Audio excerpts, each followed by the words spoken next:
அதிமுக வந்து எடப்பாடி அவர்களுடைய அந்த தலைமைக்கு பிறகு வெற்றியை பார்க்கல ஒரு தேர்தலுக்கு கூடன்ற ஒரு ஏக்கம் அந்த தொண்டர்களுக்கு இருக்கு. அப்படிங்கும்போது இந்த பகையெல்லாம் மறந்துட்டு இந்த முறை நம்ம ஆட்சியை பிடிச்சே தேரணும் அப்படின்னு கண்ணை மூடிட்டு என்டிஏ கூட்டணிக்கு ஓட்டு போடுறதுக்கெல்லாம் வாய்ப்பு இருக்கு. அது எல்லாருடைய ஆசையும் அதுதான்.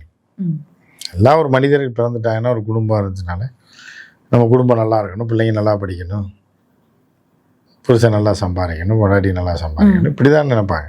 யாரும் இல்லை நான் கல்யாணம் பண்ண போகிறேன், கல்யாணத்தோடு நான் நாசமாக போயிடுவேன், புருஷன் விளங்காமல் போயிடுவான், அவனுக்கு இதாயிரும், என் பிள்ளைய பிறக்காது எனக்கு, ஏன்னா நான் கல்யாணம் பண்ணேன்னா 6 மாதத்தில் எங்கள் அம்மா செத்து போயிடும், எங்கள் அப்பா செத்துடுவேன், இப்படின்னு ஒருத்தர் நினச்சி பண்ணுவானா?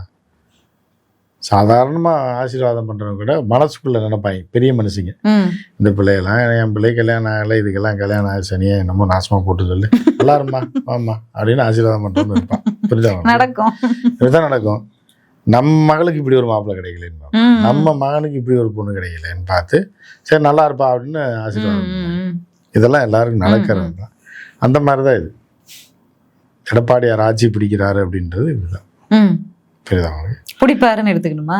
பிடிப்பாருன்னு இல்லை, 10 தொல்லி பழனிசாமின்றது 12 தொல்லி பழனிசாமியாக மாறும்.